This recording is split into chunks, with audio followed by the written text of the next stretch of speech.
혹시 여러분 주변에요, 이런 분들 계신가요? 집은 막 수십억 원짜리 좋은 데 사시는데 당장 쓸 현금이 좀 부족해서 어려움을 겪는 그런 상황이요. 이게 어떻게 보면 참 아이러니한데 집 부자, 현금 빈곤 뭐 이런 상태라고 할까요? 특히 이제 은퇴를 앞두셨거나 이미 하신 우리 베이비 부머 세대한테는 이게 그 현실적인 고민이라고 합니다. 오늘 저희가 좀 같이 들여다볼 자료들이 바로 이런 딜레마, 부유하지만 가난한 이 상태에 초점을 맞추고 있어요. 그래서 오늘 보내주신 자료들 보면서 도대체 왜 이런 현상이 나타나는 걸까?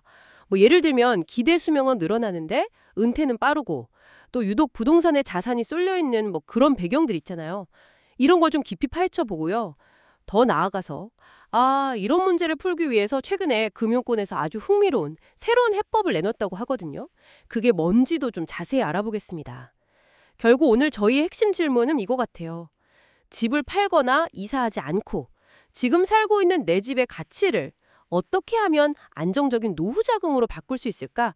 이 질문에 대한 답을 한번 찾아가 보시죠. 네, 그 배경을 좀 구체적인 숫자로 보면요. 문제가 더 이렇게 확 와닿으실 텐데요. 현재 한국인의 평균 퇴직 연령이 자료 보니까 49.4세더라고요. 거의 뭐 쉰이죠. 그런데 통계청 전망을 보면 2063년에는 기대 수명이 90.5세까지 늘어날 걸로 본답니다. 와, 90세가 넘네요. 네, 단순 계산해도 퇴직하고 나서 거의 40년 이상을 어쩌면 소득 없이 살아야 할 수도 있다는 거죠. 40년. 야, 정말 긴 시간이네요. 그렇죠. 근데 이제 더 큰 문제는 이 긴 노후를 대비해야 할 자산 구조에 있어요. 자료에 따르면 60대 이상 가구를 딱 놓고 봤을 때 전체 자산의 무려 79%. 79%요? 거의 80%네요. 자산은 분명히 있는데 뭐 당장 병원비나 생활비로 이렇게 쓸 수 있는 그런 현금이 부족한 상황이 생기는 거죠. 정말 말씀하신 대로 숫자로 딱 보니까 더 와닿네요. 40년이라는 노후 기간, 그리고 자산의 거의 80%가 부동산이라는 점. 이게 딱 만나니까 현금 부족 문제가 생길 수밖에 없겠어요. 자료에 나온 어떤 예시를 보면 정말 극명하던데요. 지금 사는 집 7거래가가 뭐 한 17억 원쯤 하는데 정작 매달 쓸 생활비는 부족해서 고민이다. 이런 거예요. 집값만 보면 분명히 부요층인데 말이죠. 맞습니다. 그리고 이런 불안감은 그냥 개인적인 느낌이 아니고요. 통계로도 확인이 돼요. 그 하나금융 경영연구소에서 올해 베이비 부모 세대 대상으로 설문조사를 했는데요. 응답자의 58.5%, 그러니까 거의 10명 중 6명 가까이가 은퇴 후의 재정 상태가 좀 불안하다, 이렇게 답했습니다. 거의 절반 이상이네요. 네. 그럼 뭐가 제일 불안하냐? 이렇게 물었더니 역시나 생활비 부족, 이게 47.4%로 압도적 1위였어요. 역시 생활비군요. 그렇죠. 그 다음에 이제 의료비 부담 뭐 한 30% 정도 되고요. 자녀 지원 부담도 한 10% 정도 되고. 결국 핵심은 당장 쓸 돈, 그러니까 현금 확보에 대한 불안감이 크다는 겁니다. 특히 좀 더 이렇게 주목해서 봐야 할 집단이 있는 것 같아요. 자료 분석을 보면 실거래가 17억 원 이상, 그러니까 고가 주택을 가지신 분들 중에서도 예금이나 주식 같은 금융 자산은 3억 원 미만으로 상대적으로 적으신 분들이 계시더라고요. 겉으로 보기에는 자산가 같은데 속사정은 좀 다를 수 있는 거죠. 네, 그럴 수 있죠. 근데 이분들 중에 무려 89.5%, 와, 거의 90%네요. 이분들이 은퇴 후 현금 흐름 설계에 대해서 아주 심각하게 고민하고 있다. 이런 결과가 나왔어요. 90% 가까이 가요? 네. 부동산 자산은 많은데 뭐 혹시 주택담보대출 같은 빚이 남아 있을 수도 있고 또 세금 부담도 만만치 않을 수 있으니까 실질적으로 손에 쥐는 현금은 좀 빠듯할 수 있다는 거죠. 자료에서 말하는 그 부요한 가난이라는 표현이 정말 이분들 상황을 딱 짚어내는 말 같아요. 네, 정확합니다. 자, 그러면 이런 질문이 나올 수 있잖아요. 아니, 그럼 예전에는 이런 문제 해결할 방법이 전혀 없었나? 물론 있었죠. 가장 대표적인 게 이제 한국주택금융공사에서 하는 주택연금이었습니다. 집을 담보로 맡기고 매달 연금을 받는 방식인데 이게 뭐 꽤 유용한 제도였던 건 맞아요. 네, 저도 들어봤어요. 주택연금. 네. 근데 여기에 좀 결정적인 한계가 있었어요. 바로 공시가격 12억 원 이하 주택 소유자만 가입할 수 있다는 조건이었죠. 아, 공시 가격 기준이 12억이었군요. 실거래가가 아니라. 그렇죠. 이 공시가격이라는 게 정부가 세금 매길 때 기준으로 삼는 가격인데 보통 실제 시장 가격보다는 좀 낮게 책정되잖아요. 그런데 최근 몇 년 사이에 특히 수도권 중심으로 쥐값이 엄청나게 오르면서 문제가 생긴 거예요. 실거래가는 물론이고 공시가격마저 12억 원에 훌쩍 넘는 집들이 많아진 거죠. 아, 집값은 올랐는데 오히려 그 기준 때문에 가입을 못하게 되는. 네, 맞아요. 그러다 보니까 집값은 비싼데 정작 기존 주택연금 혜택은 못 받는 약간 그림의 떡 같은 상황에 놓인 분들이 많아진 겁니다. 게다가 민간금융사에서도 영모기지론이라고 비슷한 걸 하긴 했지만 이것도 DSR 같은 여러 대출 규제 때문에 실제로 받을 수 있는 연금액이 생각보다 적거나 아예 이용 자격이 안 되는 경우도 많았고요. 그렇군요. 즉, 딱 말씀하신 그 고가주택 보유자들의 현금 흐름 문제를 시원하게 풀어줄 만한 그런 금융상품이 좀 부족했던 거죠. 아, 그러니까 집값 상승이 오히려 기존 제도의 어떤 사각지대를 더 넓혀버린 그런 결과가 된 거네요. 참 아이러니합니다. 여기에 또 하나 더해서 사람들이 노후에 어떤 집에서 살고 싶어 하는지도 중요할 것 같아요. 자료를 보니까 베이비 부머 응답자의 46.2%, 거의 절반 가까이가요. 은퇴 후에도 지금 살고 있는 집에서 계속 살고 싶다. 이렇게 답했어요. 네, 그 에이지 인 플레이스라고 하죠. 네, 맞아요. 평생 살아온 정든 집, 또 익숙한 동네 떠나고 싶지 않은 마음은 당연할 수 있겠죠. 아니면 자녀들이나 손주들 찾아오기 편한 곳에 계속 있고 싶을 수도 있고요. 그런데 집을 팔지 않고는 노후 자금을 마련하기가 마땅치 않으니까 결국에는 원치 않는 이사를 고민해야 했던 분들도 꽤 많았을 것 같아요. 바로 그 지점입니다. 고가주택은 가졌지만 현금은 부족하고 근데 이사는 가기 싫은 이분들의 어떤 절실한 필요, 그 시장에 빈틈이 있었던 거죠. 기존 상품들이 좀 채워주지 못했던 영역이고요. 지정을 받았다고 하니까 정부에서도 그 필요성이나 혁신성을 인정한 거겠죠? 아, 혁신 금융 서비스로 지정됐군요. 네. 이 상품의 가장 핵심적인 특징, 그리고 기존 주택연금과의 가장 큰 차이점은 바로 이거예요. 국내 금융권에서는 처음으로 공시가격 12억 원을 넘는 고가 주택도 담보로 받아서 연금을 줄 수 있게 설계됐다는 점입니다. 아까 말씀하신 그 기존 주택연금 가입 제한 때문에 좀 아쉬워하셨던 분들 있잖아요. 그분들한테도 드디어 내 집을 활용해서 안정적인 노후 소득을 만들 수 있는 길이 열린 셈이죠. 그 12억 문턱을 넘었다는 게 크네요. 그렇죠. 이게 하나은행하고 하나생명이 같이 협력해서 만든 상품이라고 하는데요. 듣기로는 출시 초기부터 문의가 꽤 많다고 하더라고요. 그만큼 이런 상품을 기다렸던 분들이 많았다는 뜻이겠죠. 네, 그럼 이 하나 더 넥스트 내 집 연금이 구체적으로 어떻게 작동하는 건지 또 어떤 장점들이 있는지 좀 더 자세히 설명을 드릴게요.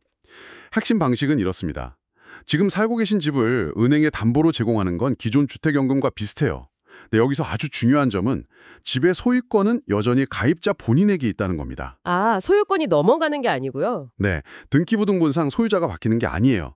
그리고 더 중요한 건 그 집에 계속해서 사실 수 있다는 점이죠. 이사 갈 필요 없이 평생 살아온 내 집에서 살면서 매달 약속된 금액의 연금을 평생 동안, 그러니까 돌아가실 때까지 받는 구조입니다. 아, 계속 살 수 있다는 거, 이게 정말 중요하죠. 그렇죠. 아까 진행자께서 말씀하신 에이진 플레이스 욕구를 정확하게 만족시켜주는 거죠. 그리고 여기서 평생이라는 개념이 또 중요합니다. 이 상품은 기본적으로 종신형 구조예요. 즉 가입자분이 먼저 돌아가시더라도 배우자가 살아계시면 그 배우자분이 혼자 남으셔도 기존과 똑같은 금액의 연금을 계속 받으실 수 있습니다. 오, 배우자까지요? 네, 부부 중 한 분이 먼저 세상을 떠나도 남은 배우자의 노후 생활이 불안정해지지 않도록 그런 안전장치를 마련해 둔 거죠. 부부 모두의 안정적인 노후를 끝까지 보장하겠다, 이런 취지입니다. 아, 부부 모두에게 평생 지급이 보장된다는 점이 이거 상당히 매력적인데요.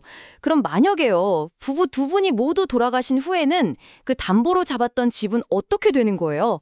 상속 문제 같은 것도 궁금해하실 분들이 많을 것 같은데요. 네, 좋은 질문입니다. 부부 가입자 두 분이 모두 사망하시게 되면 그때 가서야 비로소 담보로 제공됐던 주택을 처분하는 절차가 진행됩니다. 하나은행과 하나생명책에서 정해진 절차에 따라서 주택을 매각하게 되고요.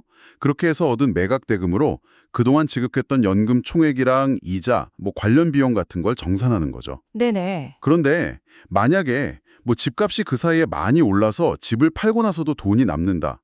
그럼 그 남는 차액은 당연히 법정 상속인들, 그러니까 자녀분들에게 돌아갑니다. 아, 남는 건 상속인에게 가는군요. 그렇죠. 집의 가치 상승분까지 금융회사가 가져가는 그런 구조는 절대 아닙니다. 그렇군요. 그럼 혹시 반대의 경우는 어떤가요?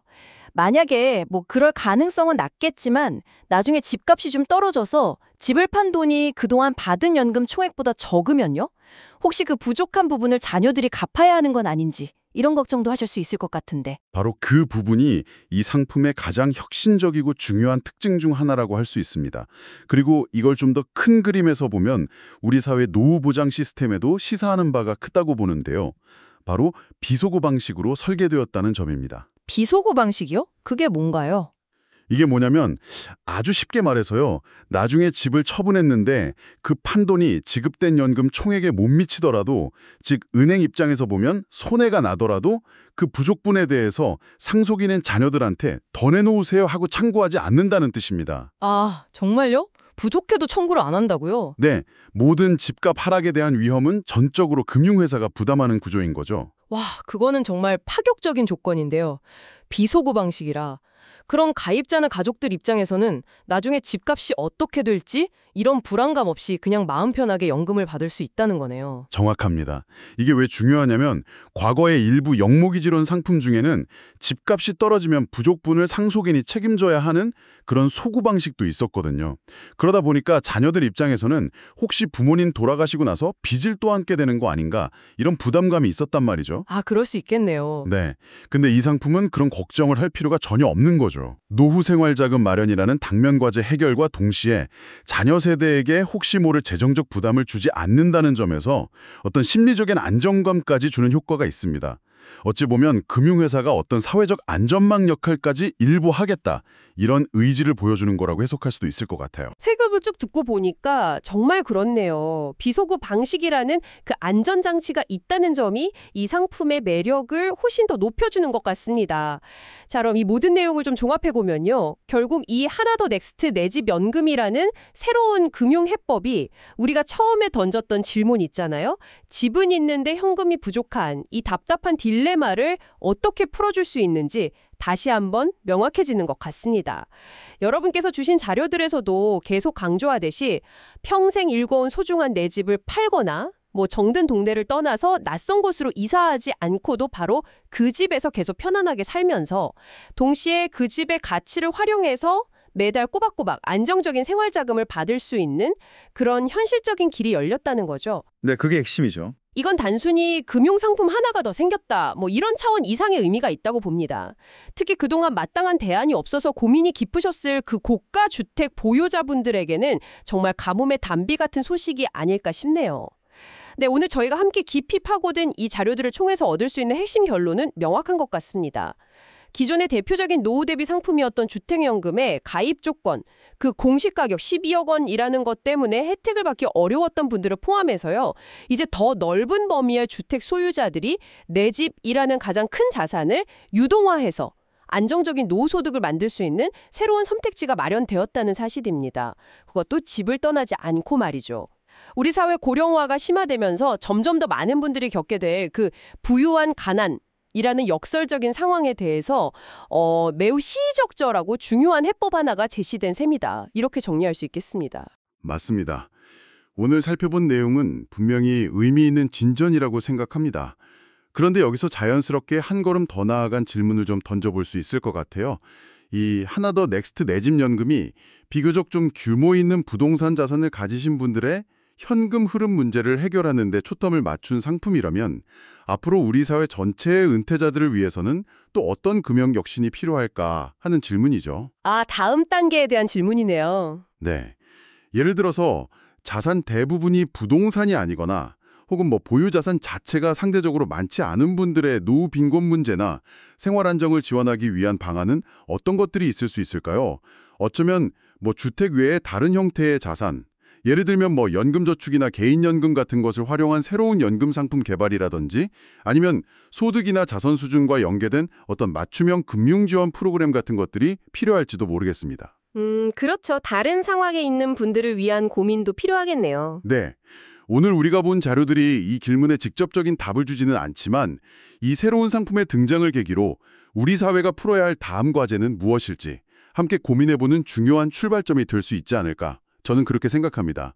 여러분께서는 어떻게 생각하시나요?